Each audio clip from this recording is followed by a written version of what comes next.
Clássico que acontece no Nilton Santos, mando do Botafogo. Esse sim já é um jogo de difícil entendimento sobre quais são os times que vão ser usados, né, pelos dois treinadores. Acho que no caso do Botafogo, as mudanças tendem a fazer um pouco menos de efeito, em né? alguns Acho setores, sim. Elas se torna um pouco mais natural. Onde ele não consegue mexer, até por falta de diferença de titular para reserva, mas nesse jogo, além disso, agravado por ausência no setor defensivo. Ele provavelmente vai ser obrigado a manter. Pelo menos um, né? Um deles, né? Porque... Não tem Halter. Com a saída do Damian Soares, com questão... Vai ter que jogar o Matheus Ponte. Sobrou o Matheus Ponte.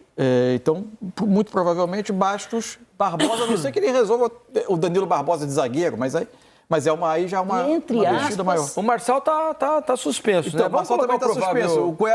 É muito possível, então, que jogue o Cuiabano. Ou o Hugo, né? Que tá meio esquecido lá, né, ultimamente. Exatamente. Vamos ver a provável escalação aqui, ó, do Botafogo para esse clássico contra o Flamengo. Tá aí, ó, John, Matheus Ponte, Bastos ou Danilo Barbosa, né, numa improvisação ali como um zagueiro. O Barbosa e o Cuiabano. Meio campo com Gregory ou Alain, Marlon Freitas e Tietchan. Eu acho que o elenco é muito bem servido.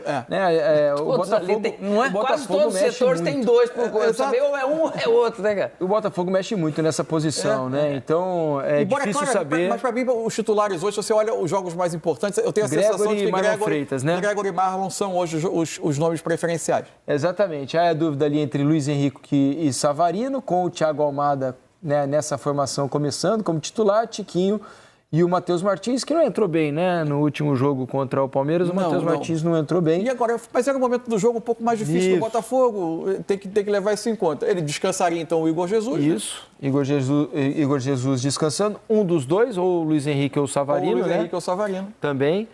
Os dois volantes, provavelmente, né? Talvez um deles, ou vamos ver o que ele vai fazer nessa posição.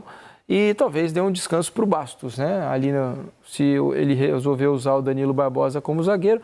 Agora, meu curioso, o Hugo está machucado, vou até me informar aqui.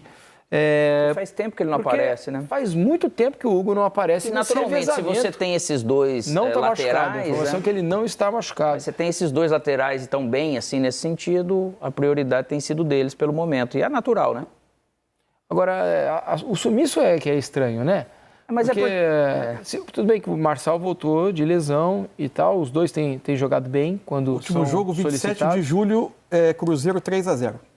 Então, no Nilton Santos. Ele entrega boas bem, coisas, né? Até para esse modelo de jogo, né? O Hugo entrega mais do que defensivamente. E o Hugo não foi titular nesse jogo, entrou no intervalo. Pois é, enfim.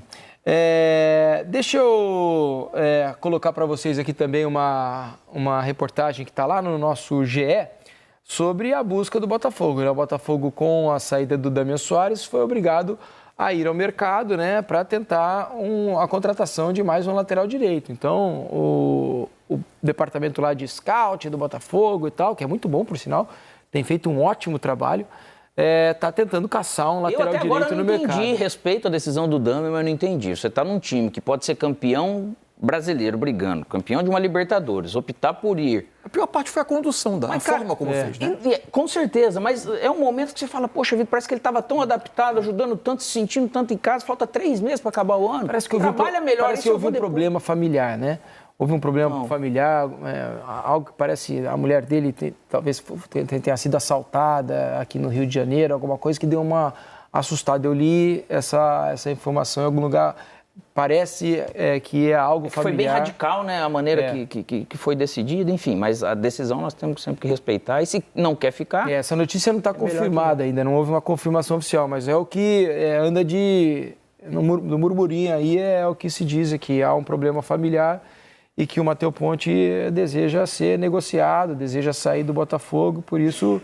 o Arthur Jorge até o afastou, né, definitivamente. Aí o cara que vinha sendo muito importante, né? Ele tentou conduzir a saída de uma forma que o Botafogo também não recebesse, né? Isso. Ele tentou, pleiteou uma saída meio tanto forçada, sem que o Botafogo liberasse, sem que tivesse alguma compensação dos dois lados. Exato. Com essa formação e com essas opções, porque se imagina, vamos colocar a escalação do Flamengo. a provável, para a gente conversar um pouco mais sobre o jogo, porque o Flamengo tem a impressão, né, até pelo tom da entrevista do Tite no último jogo, né, imagino que ele vai poupar o máximo que conseguir aí dos titulares, porque o Flamengo vai à altitude lá de La Paz. E outra coisa, o Flamengo, ele tem apenas uma derrota a menos, mas ele tem um jogo a menos. Então, se ele não perde esse jogo, lógico que ele vai para vencer independente de quem for, mas se ele não perde para o Botafogo, já é um bom resultado. Ele perdendo fica ruim. Então, por isso que o Botafogo ele vai com uma ideia no momento, onde o Tite pode ser que tenha o Bruno Henrique ou não. Se não for assim, naturalmente ele vai ter dos seus atacantes que mais joga, só o Luiz Araújo, no caso, né? E se não jogar Arrascaeta, Gerson, enfim, ele vai com o time na parte do meio para frente, mais desfalcado, né? Aí o provável é o Rossi, né? Ninguém sabe quem joga na lateral ali, o Varela ou o Wesley, Fabrício Bruno ou Léo Ortiz, Léo Pereira ou Davi Luiz, talvez ele troque os dois, né? E use os dois, entre aspas, reservas aí para esse jogo. Ayrton Lucas na lateral esquerda, porque só tem ele também, né? Com a contusão e se ele usa também os dois Vinha. zagueiros ali, eu acho que essa linha de 4, independente de quem ele pôr, ele vai estar meio parecido, né? A única opção dele, se ele quiser poupar o Ayrton, que é um jogador que em tese se desgasta muito nos jogos. O único lateral ali ele hoje. Usa o Léo Pereira ali, ele né? usa repete usa o Léo Pereira na lateral. Porque o Léo Ortiz sempre tem entrado bem e o Davi Luiz também, né, Mansur? Acho que não e vejo o Léo, problema quando jogou em de trocar lateral... os dois zagueiros, por exemplo, pensando num jogo na altitude no meio da semana. Mas aí ele não que pode vem. trocar o Ayrton, né? Não, mas aí joga com o Léo, né? Repete que ele repita por o Léo. Se sentir que o Léo está fisicamente melhor do que o Ayrton E joga Ortiz e Davi Luiz como zagueiro central. É por causa da força. Vamos supor que venha um Luiz Henrique. Você não sabe se o Botafogo trouxer. Será que ele deixa o Ayrton Lucas ali para enfrentar o Luiz Henrique? De todo modo, nem toda essa incerteza ainda se soma que ninguém sabe o que serão as próximas horas de Fabrício Bruno e Wesley. Exatamente. Os dois estão para ser negociados. O Wesley até aceitou já, né? O Wesley aceitou, o Fabrício Bruno, parece que o Flamengo resolveu entraves que havia na negociação, né? Por exemplo, o pagamento de clube formador, né? Para os clubes pelos quais o Fabrício Bruno apareceu. Exatamente. Então, o Rennes da França vai pagar, lá, tá aí, ó. Vai pagar os quase 4 milhões de reais para Cruzeiro e Chapecoense. Então, tudo indica que estamos nos finalmente aí para que o Fabrício Bruno. Mas para quem negou ir para a Premier League? Eu estava conversando isso com o Mansur na redação, né? Enfim. São decisões particulares, mas é difícil de entender, não sei pela questão financeira, talvez, mas para quem tem a oportunidade de jogar na NBA do futebol, que é a Premier League, num time competitivo, né, que é o West Ham, que vai disputar já tem outros a brasileiros. Liga Europa. Exatamente, tem outros brasileiros, está montando um bom time, investiu muito em contratações para essa temporada. Cidade de Londres. Pois é difícil entender deixar de ir para a Premier League num time bom e competitivo para jogar no Rennes, na França. Mas é o que está se desenhando. Ali a gente... Só podemos voltar com o campinho, né? Porque a gente acabou se perdendo no papo aqui. Para a gente mostrar a provável formação da frente ali, ó, com Alan, Gerson, Arrascaeta. Eu tenho dúvida se isso vai acontecer. Se Gerson e Arrascaeta começam também esse jogo, ou se a gente vai ver. Dúvidas. Agora, as opções são todas jovens que não têm sido usadas em tantos minutos nos jogos. Como, por exemplo, desde Matheus Gonçalves, Vitor Hugo, o próprio Lohan, que voltou a ser relacionado no jogo contra o Bolívar, ver se esses jogadores vão acabar tendo alguns minutos. Gerson e Arrasca, pelo menos, vão, eu acho, pro jogo. Não, pro jogo vão. Sim, devem pra ir. Viagem, certamente. Mas, ao mesmo tempo... Viagem não, é pro Nilton Santos. Mas para o equilíbrio do Flamengo, o Gerson, principalmente, de jogar, seria importantíssimo para esse viés de interesse de vencer o jogo, né, contra o Botafogo. No ataque, Luiz Araújo, Carlinhos, né, porque também é o único que tem ali, a não ser que ele usasse o Bruno Henrique como centroavante e, de repente, uma outra opção para fazer o lado, o Vitor Hugo, por exemplo. Matheus Gonçalves pelo lado, que já jogou pelo lado. Por aí. Então, tá aí a escalação do Flamengo, mas pode haver mudanças aí em relação a esse time, porque ninguém sabe o que se passa na cabeça do Tite. Eu, sinceramente, fiquei com a impressão de que ele vai poupar bastante gente, pensando no jogo da altitude, né, por todas as reclamações justas que fez em relação ao calendário. E da característica peculiar do jogo, né?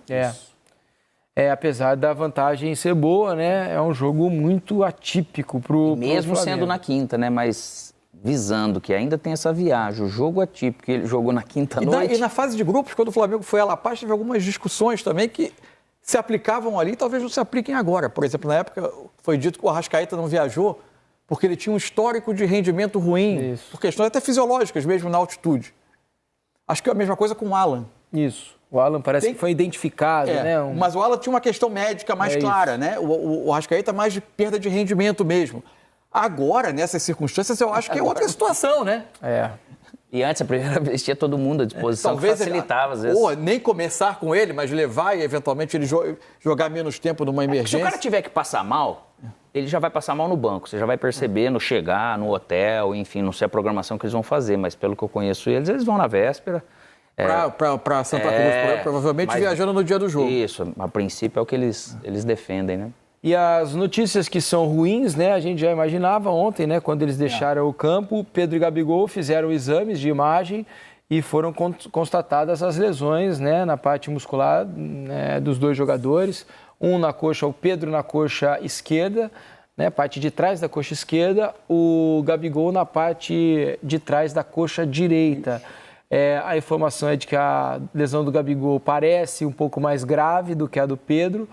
Estão falando em 2 ou 3 semanas para o retorno, possível retorno do Pedro, e 1 mês para o retorno do Gabriel Barbosa ou Gabigol. Fato é que num calendário, né, onde 2 ou 3 semanas tem vai enfrentar muitos jogos falando de 8, cara. Nesse período. Meu Deus. São de 8 em 3 competições. Vários jogos, né? É o lance, né? Aí é o lance, né? O Pedro dá uma arrancada e aí sente. E aparentemente ele ia para finalizar, né? Ia para finalizar a jogada. Na hora ele percebe e faz sinal. Mas você vê que ele sai caminhando até de uma maneira... E vi imagens também do Pedro deixando o Maracanã ontem e ele caminhava normalmente. Não estava mancando, não estava... Quando a pedrada ela é maior, que a gente fala, a sensação... Estava mancando um pouco, né? Você caminha com mais dificuldade, né? Que a experiência ajuda, né? Se você percebe na hora e não força em cima do primeiro aviso ali do músculo, você evita agravar, né? Mas do jeito que ele pisou ali, né? Foi uma vez, aí ele pisa a segunda, mas depois do jeito que ele saiu caminhando, pode ser mais animadora realmente. E às vezes vai fazer o exame, tem menos edema, é uma tendência de que a lesão tenha sido menor, tenha sangrado menos. Lesão do Gabigol. Agora, é tudo isso, cara, assim... Que sensação ruim, cara. É horrível, né? É o sentimento de uma pancada, assim, de uma pedrada, realmente. A sensação é que o Flamengo vai mais fragilizado, né? Pro jogo. Bem mais fragilizado, porque ele está até... Mesmo que ele poupasse menos jogadores e estivesse disposto a colocar o que tem de melhor, ele já iria fragilizado. E ainda tem o jogo da altitude depois. Quer dizer, o Flamengo vai mais fragilizado. Mas dos dois lados vai ter sempre uma preocupação com a sequência da temporada, com o mata-mata de Libertadores em seguida, só que ao mesmo tempo tem uma espécie de um condimento aí, que é um clássico que virou uma rivalidade muito grande nos últimos tempos, né? Especialmente para o Alvinegro, nesse momento, é lógico que ficou no ano passado muito marcado o jogo com o Palmeiras, mas a derrota para o Flamengo no Newton Santos, que foi a primeira que o Botafogo teve em casa naquela campanha que até ali era espetacular no campeonato, ela também deixou uma certa marca, porque depois dela veio a declaração do Bruno Lage, se desatou a primeira grande crise que o Botafogo precisou lidar na temporada, e para muita gente a partir dali criou-se a estabilidade. Eu nem acho que aquele foi o ponto de virada do Botafogo, não. Acho que antes, vem acontecendo no ambiente. E depois acho que se agrava mesmo adiante, depois do jogo do Palmeiras. Mas, bem, para o torcedor do Botafogo ficou uma marca daquele resultado, né? E vai ter um desejo de vitória nesse jogo, até por tudo que envolve um clássico desse nível.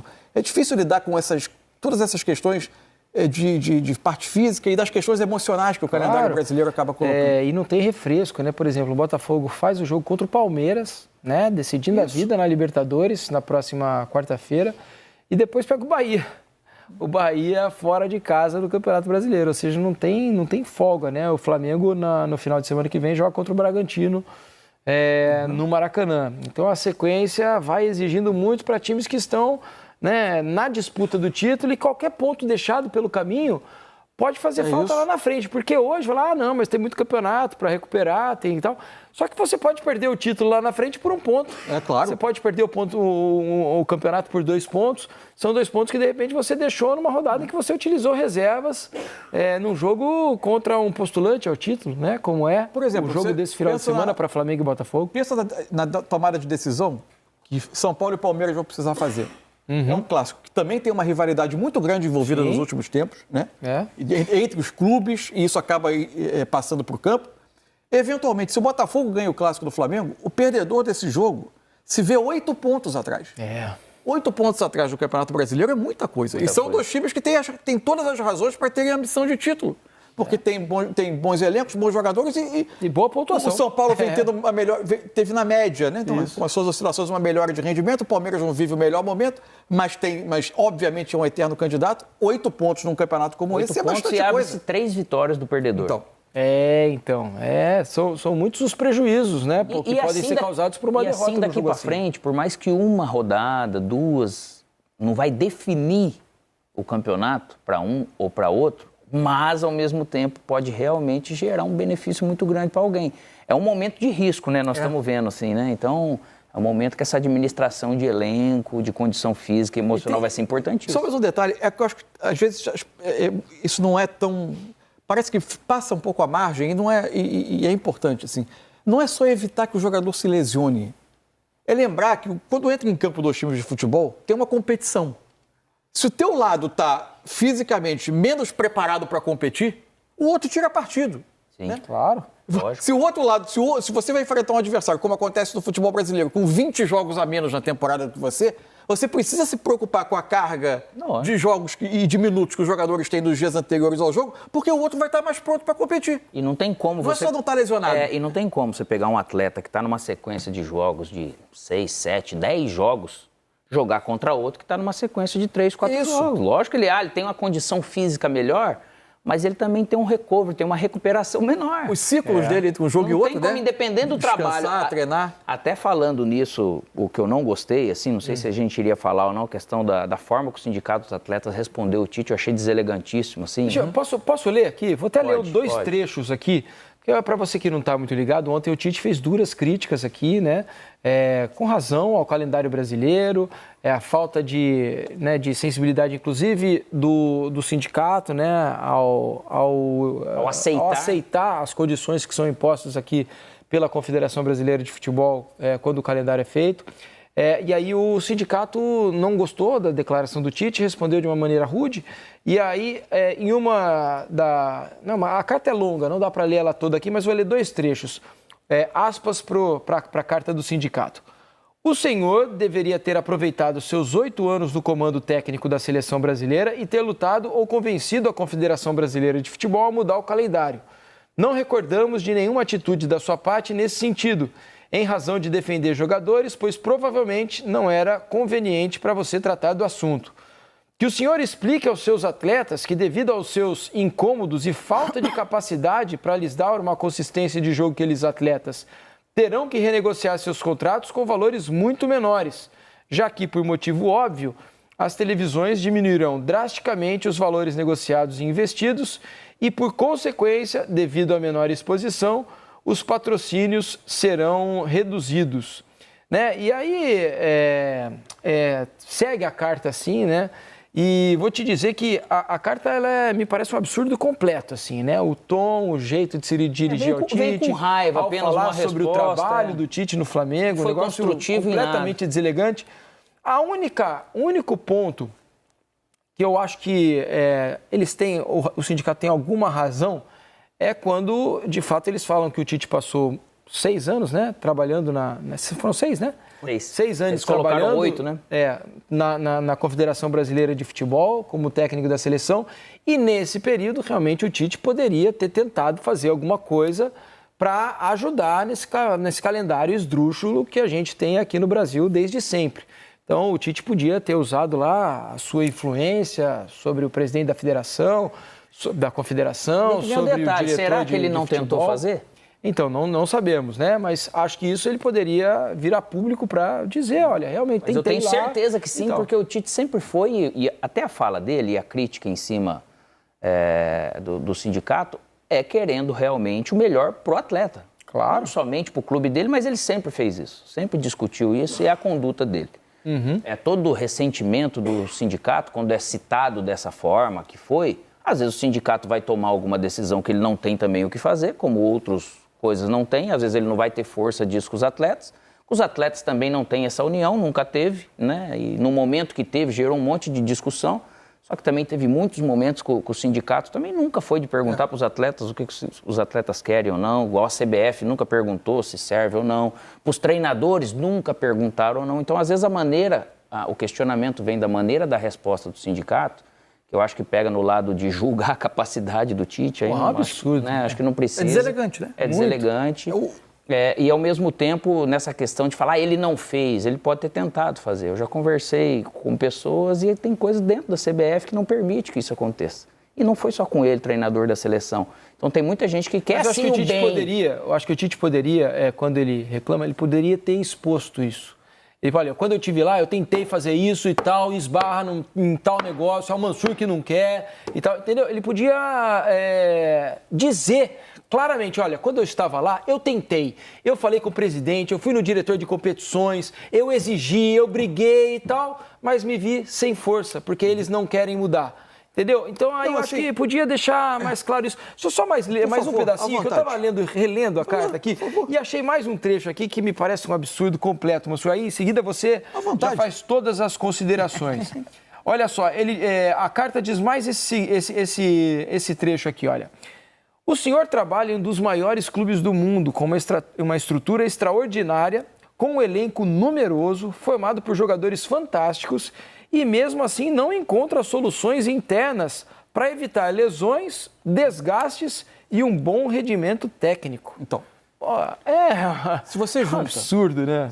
O que me assustou na nota, se você junta essa frase, esse trecho, com o momento em que ele diz, em que a nota fala que é preciso acomodar também as competições sul-americanas, estas sim o verdadeiro gargalo. Porra, é um absurdo, desconhecimento total do futebol brasileiro. Em vez de confrontar, por exemplo, a questão dos estaduais, a nota evita qualquer confronto com as instituições nacionais do futebol que conduzem a esse calendário, né? Isso é muito assustador, que uma entidade de classe que deve defender os atletas... O problema está na Conmebol. Ela aponta para uma entidade de fora, que não está envolvida na parte política, em todas as amarras políticas do futebol brasileiro. Tem bem menos jogos, né, na verdade. E ela aponta para... E ela diz, inclusive disse que os clubes terão que renegociar por valor menor os contratos, como uma espécie de... Olha, se diminuir as competições daqui, os nossos filiados perdem dinheiro. Ou seja, ela quase induz ao pensamento de que é preciso manter o establishment como está. Manter a estrutura disfuncional do calendário como está. Assim, acho que a questão que você levanta do Tite é um debate justo, sim. Porque o treinador da seleção ele termina por ter visibilidade, peso para levantar algumas questões. Acho que isso é importante. Assim, a gente não sabe se ele teria força para mudar ou para melhorar. E talvez não tenha tido. Mas, claro. Mas era importante ele dizer também, né? Eu até expor como era na época, ou até no momento em que ele estava lá admitido nas convocações, olha, é difícil, a gente tem um problema de calendário que a gente precisa resolver. O técnico da seleção está aqui convocando, porque o meu trabalho é formar uma seleção e eu vou ser cobrado se eu não realizar o meu trabalho. Porque em alguns momentos surgiam também discussões absolutamente sem sentido. Por que levou o jogador tal e não botou em campo? Ele quis, ele achou que era assim. E fazendo melhor para a seleção, que era o trabalho dele. Ele era pago para montar uma seleção. Agora, que de fato, esses personagens nesses postos, eles têm holofote, visibilidade, para levantar discussões importantes, e o Tite levantou algumas sobre outros temas, acho justo que se discuta agora se poderia ter levantado essa. Só argumentando que também a função da CBF é fazer um calendário racional, a função do sindicato é proteger os atletas. Então, é importante ter cuidado para não transferir responsabilidade. Eu ia encerrar bem nesse sentido, de falar que o Tite, eu acho que ele erra também em atacar, mas sabendo também que o próprio sindicato dos atletas, ele também não tem força sozinho para proteger os atletas como eles querem, como o clube quer. Se não juntar sindicato, treinadores, clubes e a própria CBF, ninguém vai conseguir brigar com a CBF. Por isso que eu estava dizendo aqui, acho que foi ontem, né? O sindicato não tem força para fazer. Não tem. É por isso que não precisa esse tipo de ataque de um lado para o outro, que é a transferência de responsabilidade. Os jogadores sozinhos não vão conseguir. Quem tem força, sim, são os clubes. Ou os clubes batem o pé, se unem e fazem alguma coisa, porque esse sim tem peso, tem força e a responsabilidade é da CBF. Mas tem peso para mudar. Só os clubes podem fazer isso, porque qualquer outro interveniente do futebol não vai ter peso para quebrar o sistema, que é muito ruim, muito danoso para o nosso futebol. E só uma outra coisa, Mansur, em relação ao que você estava falando sobre vender os campeonatos, né, de uma maneira mais barata, é o contrário. Porque se você fizer um campeonato melhor, mais valorizado, em que seus jogadores todos participem do campeonato, seus melhores jogadores estejam em campo toda quarta e domingo... Como é que você vai vender para o estadual? Você vai vender um campeonato melhor, o produto é melhor. Como é que você vai vender para o exterior um campeonato que em 6, 7 rodadas os jogadores não estão, porque eles estão em outro lugar, estão na Copa América, por exemplo? Então, desculpa a sinceridade, mas é uma nota burra. Além de tudo, é burra. E outra assim, ó, se a gente for olhar, naqueles anos atrás, que a gente começou aquele processo e foi muito criticado, porque o atleta, parece que no Brasil, lógico que tem seus defeitos, seus problemas, porém, não é culpa do atleta que o futebol é inflacionado. Ele é um mercado maravilhoso, onde o atleta e os profissionais do futebol, eles são naturalmente bem pagos, de acordo com que o esporte acaba gerando. Só que quando o atleta ele vai reclamar de algo, ele é reclamão porque ele ganha bem. Então, o negócio do bom senso que a gente fez na época, parece que os atletas não querem jogar. Nem era, não ia diminuir. A ideia era organizar. Só que da maneira que a gente ficou, os clubes falavam assim, vocês fazem, mas a gente tem que manter o nosso coisa, entende? Então, se não unir todo mundo que tem o mesmo interesse, não vai conseguir, cara. É por isso que, sabe, recentemente teve um ponto em que eu, com todo o respeito que eu tenho pelo trabalho do Tite, eu achei ele uma pessoa que... O cara que trabalha corretamente, que tenta ser correto. Agora, eu tive uma discordância em relação a uma declaração dele recente, quando ele personalizou o problema do calendário e citou nominalmente o diretor de competições da CBF, o Manuel Flores. Não, com quem eu não tenho nenhuma relação pessoal também, mas como observador daquele comentário do Tite, veja...